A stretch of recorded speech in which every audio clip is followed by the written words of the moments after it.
So apparently today is National Pie Day, and I have these apples in the fridge. I'm not going to make a pie, I'm going to make an apple crisp, but I think it's going to be just as delicious. A little less work, but just as much flavor. So here's the beginning of our apple crisp. Just peeled and diced. And that's where we'll start. So I grew ginger over the last year, and I was surprised when I pulled it out of the soil a week ago that it did have some roots that were vertical. So they are just as tasty as the actual rhizome, and I'm going to go ahead and use these in my apple crisp today.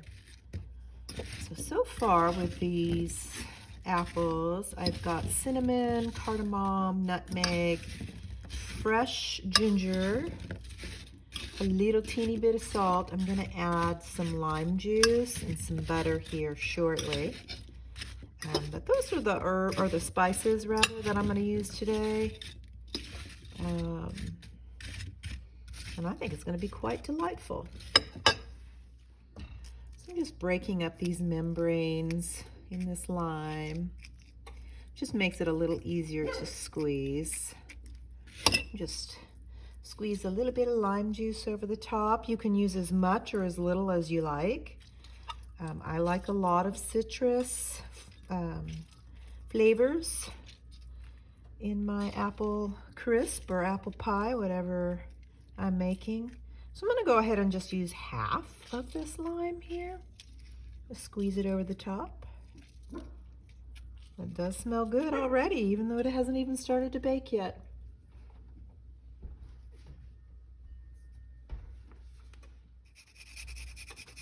Just grating a little bit more fresh ginger. You know, I tasted it after putting in the cinnamon and the nutmeg and the cardamom and the fresh ginger. I tasted it and it tastes very good, but I would like a little bit more of a ginger flavor. Again, this is something that you can experiment with and decide how much you want.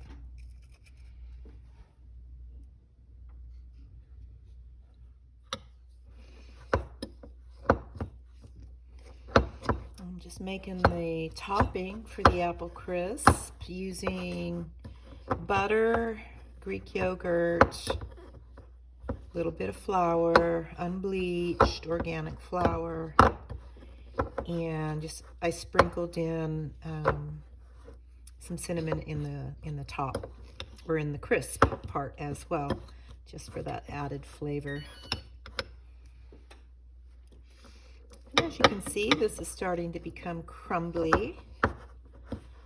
The Greek yogurt is not typically used in the crisp part of an apple crisp, but I had Greek yogurt and I thought it sounded good, so I went ahead and put in, I don't know, about a tablespoon of the Greek yogurt. And I'm just mixing up this, this concoction here, butter and a little bit of flour, and then we'll crumble that over the top of our apples here in just a sec. So my hands were too dirty to turn the camera on, but the crisp is done. You can see it's just a light layer over the top, and again, that's a personal preference. You can layer it more densely, but I just like a little bit mixed in. And I'm getting ready to put it in the oven at 350. I'll let it bake for probably about 35 to 45 minutes. You just want to keep an eye on it. But anyhow, this is my apple project. Since it was National Pie Day, I'm improvising and making an apple crisp instead. All done. 40 minutes later.